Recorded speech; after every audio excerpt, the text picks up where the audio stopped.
Eu não preciso dizer que o Brasil tem uma porção de problemas para resolver. A gente pode listar vários problemas. A Paloma Totti falou dos problemas da seleção brasileira, que também tem vários problemas para enfrentar. Mas o Brasil tem uma série de desafios. Desafios no campo da pobreza. Eu vi um estudo hoje mostrando que a pobreza no Brasil, ou seja, a população, as pessoas que vivem com até 5 dólares e 50 por dia, que é o limite abaixo do qual o IBGE chama de linha da pobreza, subiu de 2012 para cá, ou seja, 10 anos, 11 anos, de 27,3% para 29,4%. Não é razoável. Não é razoável que o Brasil tenha mais pobres hoje do que há 10 anos. Ah, mas foi a pandemia. Não, não foi a pandemia. Não foi a pandemia. É o Brasil brasileiro brasileirando no campo da pobreza. Você vai para a discussão de habitação, igual. A gente constrói, o déficit habitacional continua igual. Você olha para a educação, um desafio incrível. É absurdo imaginar que os jovens chegam no terceiro ano do ensino médio sabendo nada de matemática, nada de português. Por quê? Quando 9% dos alunos sabem fazer as operações que se espera que façam no terceiro ano, significa que 91% do sistema apodreceu. É de se perguntar quem são esses professores dos 9%, para que possam dar aula para os outros, para que a gente possa aumentar esse número. É inconcebível. Saúde, a gente tem alguns bons exemplos, mas pergunta para quem está agora querendo marcar consulta com um especialista, marcar um procedimento, para quando marcou? Para julho, agosto, setembro? Isso falando da nossa vida, mas tem as reformas, tem as mudanças que a gente tem que fazer, reforma fiscal, reforma tributária, então é de se esperar que os nossos líderes, que os nossos políticos enderecem, encaminhem, orientem as discussões para que a gente possa diminuir os nossos desafios em cada uma dessas áreas. No entanto, para cada problema real, parece que os políticos criam um problema imaginário tão grande que produz uma nuvem, uma névoa que impede a gente de enxergar o problema. Ontem aconteceu algo pavoroso. Paloma Totti estava no Jornal da Band, deu a notícia, Fábio França acompanhou, deu a notícia, seguramente discutiu com a Adriana Araújo no Entre Nós, às 4 horas da tarde aqui.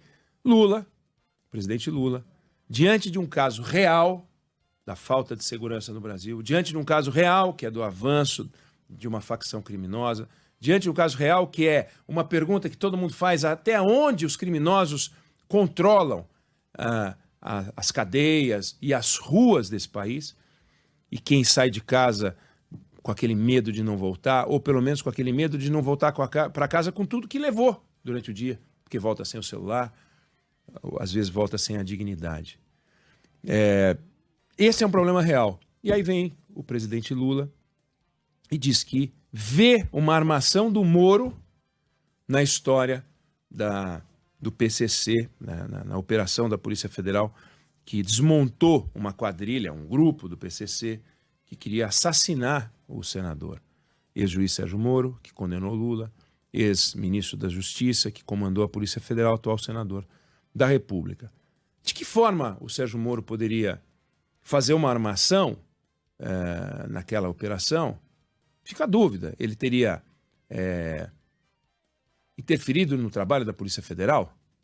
Grave denúncia. Importante, talvez uma CPI para investigar isso. Ele teria interferido no trabalho do Poder Judiciário, que autorizou a operação, pedindo ao juiz, ou à juíza que autorizou a operação, que fizesse o vazamento. Denúncia gravíssima, falar uma coisa dessa. Então, armação de Moro. O presidente Lula disse isso. Bom, reação no Palácio do Planalto foi ruim.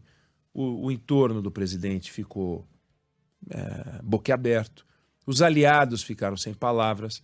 Até porque o ministro da Justiça, que tantas vezes eu critiquei aqui, elogiou a operação como uma operação feita pelo Estado, por um órgão do Estado, que é a Polícia Federal, para combater um mal que é a facção criminosa, o PCC.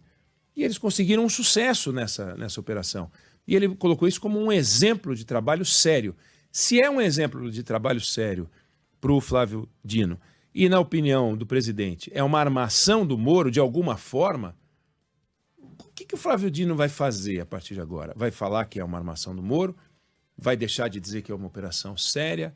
Vai esclarecer? Porque se a gente perguntar agora para o Flávio Dino, ele vai dizer o quê? O presidente tem o direito a ter opinião? Bom, mas se todo mundo tem direito a ter uma opinião, qualquer que seja a opinião, por que que o Supremo Tribunal Federal entende que certas opiniões agridem o Estado de Direito e outras não? Quer dizer, temos um problema, porque dizer que é uma armação do Moro é de uma gravidade que a gente não pode simplesmente passar batido e achar que isso não aconteceu. Curioso, perdão, curioso porque a gente viu também o ex-presidente Bolsonaro, que deu uma entrevista essa semana, sobre o 8 de janeiro. Para quem não lembra o 8 de janeiro, é impossível não lembrar o 8 de janeiro, porque é o nosso quase 11 de setembro, embora não dê para comparar pelo tamanho, pela dimensão, mas o ataque dos amalucados, aquele ataque que destruiu o Congresso, destruiu o prédio, né, os prédios do Congresso, da Presidência e do Supremo Tribunal Federal, sem, no entanto, atingir as instituições que continuam sólidas, porque a democracia no Brasil deu um gol, né, mostrou força naquele dia. Bolsonaro, na entrevista que deu, falou que foi uma armadilha feita pela esquerda. Ou seja, o 8 de janeiro foi uma armadilha feita pela esquerda. É uma coisa maluca. Então, são exemplos de atitudes dos nossos líderes, porque o Bolsonaro continua a ser um líder. Se ele vai ser o líder da oposição ou não, mas ele é uma liderança. Ele teve muito voto. O que ele fala repercute. O presidente da República nem se fala, o Lula. E aí começa a dar saudades do tempo em que os presidentes falavam frases que às vezes não faziam sentido, mas sobre o ofício deles. Falavam sobre a Constituição, falavam sobre os planos econômicos, discutiam o ofício, a obra, aquilo que é preciso fazer para transformar o Brasil. E não essa cortina de fumaça que apareceu nesse episódio do PCC, mas já tinha aparecido também quando o presidente da República partiu para cima da instituição Banco Central, que tem o direito e a obrigação funcional de cuidar dos juros e da taxa de juros. Então, é preciso que a gente coloque um freio de arrumação, e o freio de arrumação se dá por um processo de conscientização. O presidente da República tem o direito de falar o que quiser, menos aquilo que ele não deve falar. Como é que você subtrai essa partícula final? Como é que você define aquilo que não deve falar? É ele que tem que definir. Ninguém pode dizer para o presidente o que ele deve dizer e o que ele não deve dizer. Mas a sociedade tem que fazer uma reflexão sobre o que as autoridades dizem, para que a gente não fique vendo a bolsa subir, a bolsa cair, o dólar subir, o dólar cair, o Brasil não avançar, os acordos serem rompidos, os políticos brigarem por causa de declarações sem pé nem cabeça. Sem pé nem cabeça. A gente está vendo agora o presidente da Câmara e o presidente do Senado discutindo sobre o rito de uma medida provisória. Será mesmo que o rito de uma medida provisória pode azedar as relações institucionais entre o presidente da Câmara e o presidente do Senado? Ou seja, uma briga intestina num dos poderes da República? Faz sentido uma coisa dessa? Faz sentido a gente ver os políticos dizendo para a gente assim, olha, a nossa agenda é mais importante que a agenda de vocês. Porque quem votou no Lula e quem votou no Bolsonaro, ou seja, quem ganhou e quem perdeu, os dois queriam um Brasil melhor. E o Brasil melhor do brasileiro não é um Brasil em que o presidente diga coisas como o que o Lula disse ou coisas como o Bolsonaro dizia, completamente sem sentido, descabidas. Não, é alguém que coloque no papel ou tire do papel os projetos para transformar esse país. E cadê os projetos? Cadê o que o governo Lula fez até agora para transformar o Brasil? Nada, não apareceu nada. Para onde a gente está indo? O que a gente vai fazer na área de infraestrutura? O presidente Lula, que aliás adiou a viagem, precisou adiar, né, por razões médicas, a viagem à China, né, Fábio?